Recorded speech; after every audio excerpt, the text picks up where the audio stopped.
Now, heartbreak in the sports world. NBA legend Kobe Bryant is dead after a helicopter crash in California.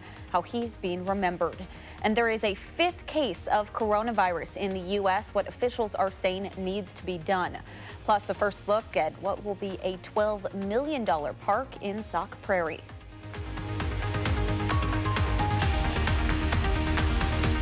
From the Channel3000.com Alert Center, this is News 3 Now at 5:30. Thanks for joining News 3 Now at 5:30. I'm Amanda Quintana. One of the greatest players in NBA history is dead. Kobe Bryant and his 13-year-old daughter Gianna died in a helicopter crash around noon Central Time today.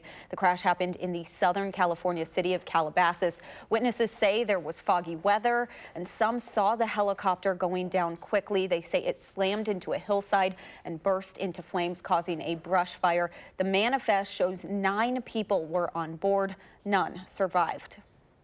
Individuals that saw the aircraft said it was coming down at a fairly significant rate of speed and impacted the ground on the hillside behind me here and started a approximately quarter-acre brush fire.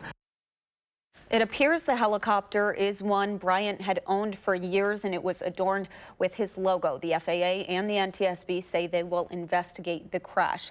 With more on what Kobe Bryant meant to the sports world, Melissa Kim joins us now. Melissa, Kobe was really larger than life. This is definitely a rough one. Yeah, Amanda, it's really not often that an athlete becomes bigger than the sport itself, but Kobe Bryant truly became an icon for the sport of basketball. The sports world mourning tonight, everyone from J.J. Watt to Dwayne Wade tweeting their thoughts, but also their disbelief. The NBA still has games today in a moment of silence before the Rockets-Nuggets game in Denver. Now, Kobe retired from the NBA in 2016 after 20 seasons, but was still involved in basketball through his Mamba Sports Academy, and his 13-year-old daughter Gianna played in the Academy's basketball travel league. She again was also killed in that crash. Kobe leaves behind 3 other daughters and his wife Vanessa, and we'll have much more coming up a little bit later in sports, Amanda. There are now 5 confirmed cases of coronavirus in the U.S. Arizona confirmed its first case today, and 2 people in Southern California tested positive for the virus. They are all being quarantined for treatment in local hospitals. As David Daniel reports, more potential cases are being investigated in several other states. Concern at the Centers for Disease Control and Prevention as the Wuhan coronavirus spreads to the U.S. We have to be prepared for the worst. I don't think there's cause for panic on anyone's part, but we certainly need to be following it and watching this very carefully. This coronavirus, first identified in Wuhan, China, is a cousin of the SARS virus, causing pneumonia-like symptoms.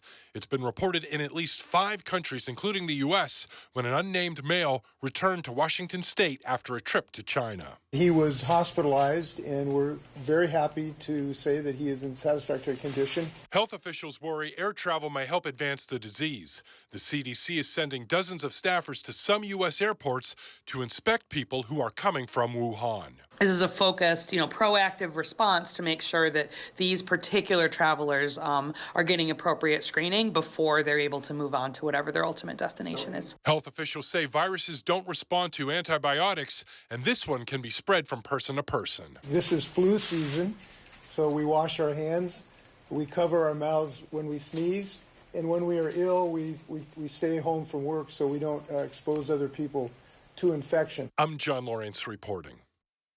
In China, President Xi Jinping has ordered all patients with coronavirus to be treated in centralized quarantine. Officials say most of the patients will be treated at 2 hospitals currently built in Wuhan.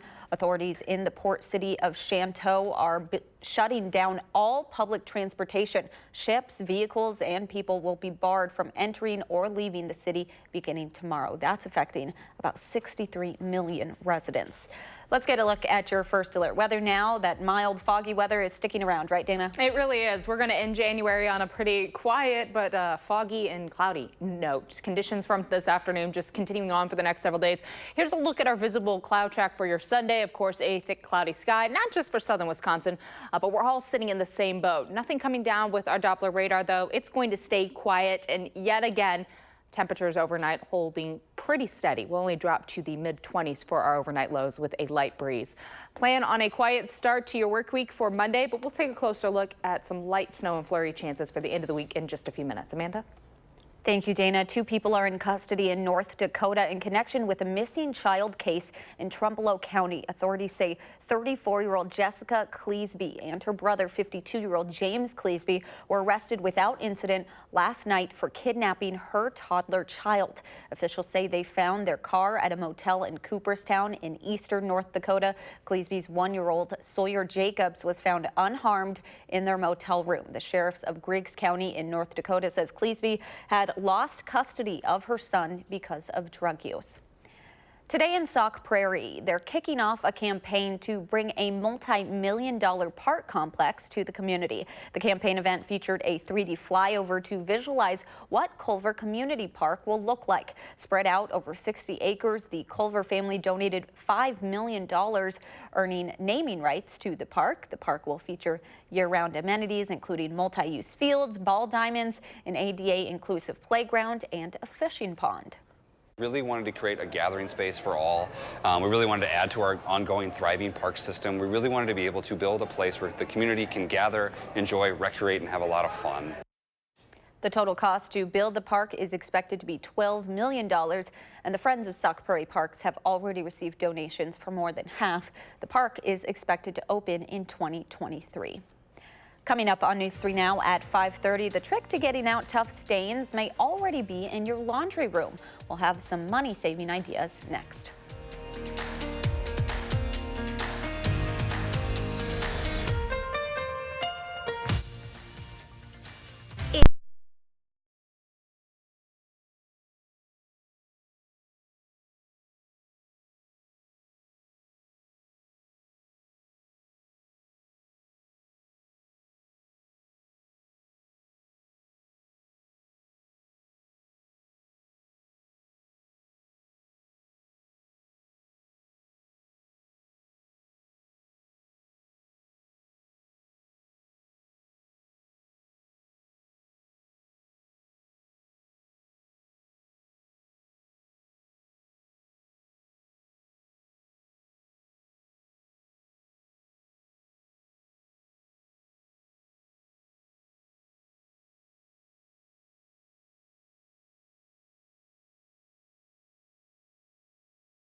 Oil, coffee, mustard, and grass are all tough stains to get out of clothes. Pre-wash stain removers promise extra help in tackling stains, but they don't always work. Josh Sprider for Consumer Reports has a new test that reveals which stain fighter beats the rest.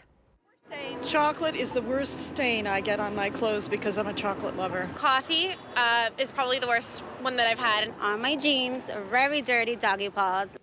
Stains are inevitable, so that's why Consumer Reports just compared several different concentrated spray-on stain removers from OxiClean, Shout, and Spray and Wash. CR tasked the stain removers with typical yet difficult stains. We use 14 different swatches, each saturated with a different stain. Don't let these pretty colors fool you. You're looking at swatches stained with things like coffee, chocolate ice cream, grass, blood, gravy, cherry juice, lipstick, baby food, used motor oil, and mustard, to name a few. Testers spray half of each piece of stained fabric with the stain remover, rub the stain remover into the stain, let it soak in for 5 minutes or overnight, and then wash them with a normal load of laundry.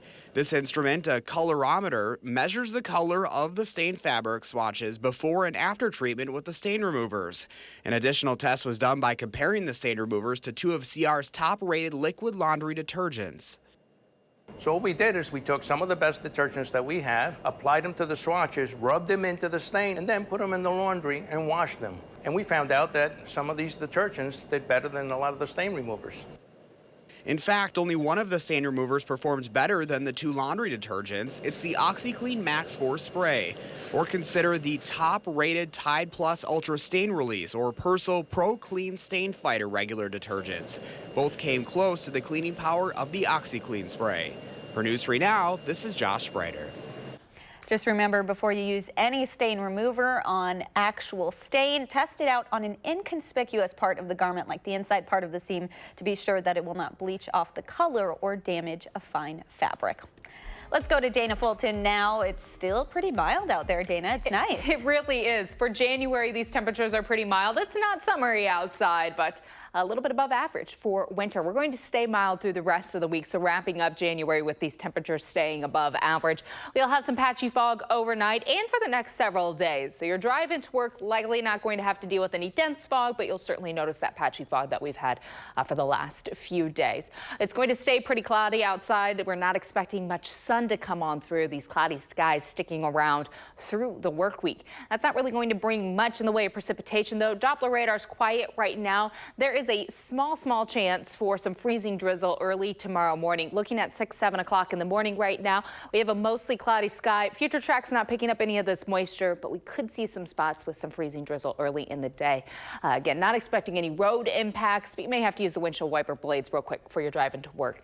Monday, we are mostly cloudy throughout the day. Tuesday, we start the day in the same spot, mostly cloudy, and we stay that way through the afternoon, a very consistent pattern right now. Again, visibility will be reduced, but dense fog not much of a concern. For your drive into work tomorrow morning, it should be pretty smooth. Around 5 o'clock, still expecting weather-wise to be smooth, but that traffic, of course, picking up later in the day. Some light fog possible, but shouldn't be impacting our travel conditions. Overnight, falling to about 26 in Madison. Freezing drizzle possible for some isolated spots by daybreak. Not a threat during the day on Monday, though. Monday's highs will be back in the mid-30s with a mostly cloudy sky. Very mild. Again, we should be in the mid to upper 20s for afternoon highs, and 34 is where we're going to stay through the work week. There's a small chance for some light snow showers to develop Tuesday night into Wednesday. We won't really see any accumulation along with that. Another opportunity for some light snow Friday night into Saturday, but not really a major event that we're tracking right now. Next weekend and into next week, we're into February. Temperatures by the middle of next week seem to back off a little bit closer to average into the 20s, but we're really going to ride this mild cruise all the way through the rest of the month into the weekend. I'll get on it. Yeah. It's a quiet spell in the weather department, and I think we'll take it when we get it. Oh yeah, and it's nice that you don't have to have all the layers. Just a few of them work enough with these temperatures. Just enough to be outside. And if you're moving around, if you're trying to go to Tyrol or ski at all, it's almost warm to go outside. Yeah. All right, thank you, Dana. Still ahead, Devontae Adams and Zadarius Smith showing out at the Pro Bowl. Highlights next in sports.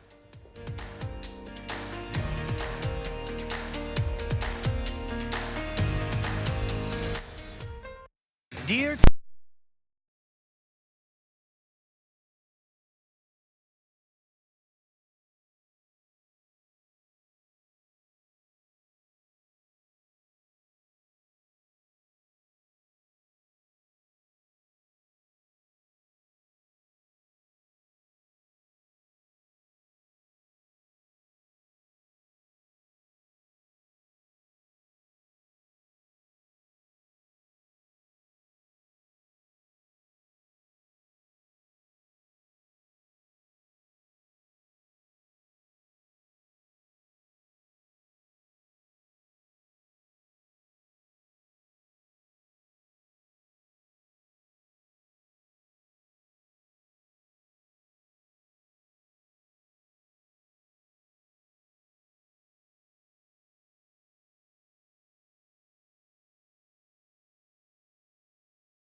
Well, in our minds, it feels like icons will never die. And when they do, especially when it's sudden and unexpected, it's a little unsettling of how fleeting life is. Lakers great and, more importantly, basketball great and competitor Kobe Bryant dead at the age of 41. Among his sports accolades, 5 NBA titles, 2 Olympic gold medals, 2 finals MVPs, 4th on the NBA's all-time scoring list. He retired from the game in 2016, and since then, he's been helping basketball players at every level through the Mamba Sports Academy in California. Bryant leaves behind his wife, Vanessa, and 3 other daughters who are not on board on the helicopter. Sports does go on today, but Kobe's impact felt everywhere, even at the NFL Pro Bowl showdown in Orlando, Florida. 3 Packers representing for Green Bay: Davante Adams, Zadarius Smith, and Kenny Clark. Adams giving a shout out to his high school in Palo Alto, showing off the arm here in the second quarter. It's a trick play. Adams airing it out to Kenny Galladay for the 34-yard pickup. And then later in the third quarter, Zadarius Smith, he's part of this sack here. The defense also paying tribute to Kobe Bryant with the celebration, shooting a little bucket there. Smith with 2 sacks in the game. And Z's not done yet. 10 seconds to go in the third quarter, and Ryan Tannehill airing it out. But Zadarius there for the interception, takes it back about 16 yards, and he's feeling pretty good about his performance today. To the fourth quarter now. Hey, check it out. We can all get along. Kirk Cousins, the Vikings quarterback, down the middle to Davante Adams, the Packers receiver. And Davante also honoring Kobe, flashing the 2-4, Kobe's jersey number, in his celebration. Davante with 2 TDs. AFC comes out on top, the 38-33, the final of the season, comes to a close next weekend as the Chiefs and 49ers fight for a Super Bowl title. It is the beginning of baseball season, though. Home opener on March 26th against the Cubs. But first, pitchers and catchers reporting in just 2 weeks on February 12th. And the team chatting about their expectations for the season in Brewers on Deck today. Ryan Braun talking a lot about his future. He's in the last year of his contract, and at age 36, he knows Father Time not exactly on his side, so he wants to make this year the one where they win a World Series title. I don't take for granted the fact this could be my last year, playing baseball. So obviously there's a sense of urgency every year, but for me, knowing that this could be my last chance ever, it's something that certainly adds to that sense of urgency. And I feel good about the fact that they've put a team together that should be competitive again. We went to the postseason the last 2 years. The team that we lost to last year ended up winning the whole thing. So it's just about finding a way to get into the postseason and hoping you get hot at the right time. And a tough day at the Australian Open for American Coco Gauff. The 15-year-old rising superstar lost to Sophia Kenin in the 4th round in 3 sets. Now, the 21-year-old American Kenin is advancing to her first major quarterfinal with the win. Afterwards, Gauff said she's disappointed but not deterred by her performance in Australia. And back to Kobe Bryant, I think everyone has a memory. He's someone that we all grew up watching. His progression to greatness and what he is today, and just how much he's given back to the game. You hear about him, especially in the college women's game. He's given back so much, helping players. I mean, it's just and it's not just surreal. Basketball fans that are affected by this. It's everyone across the country because they realize how great he was. Yeah, absolutely. All right, we'll be right back.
We're looking at mostly cloudy skies for the rest of the week and mild temperatures to wrap up January. A few flurry chances for Tuesday night and for Wednesday, and then again Friday night into Saturday. All right. Thanks so much for joining us. Have a great night.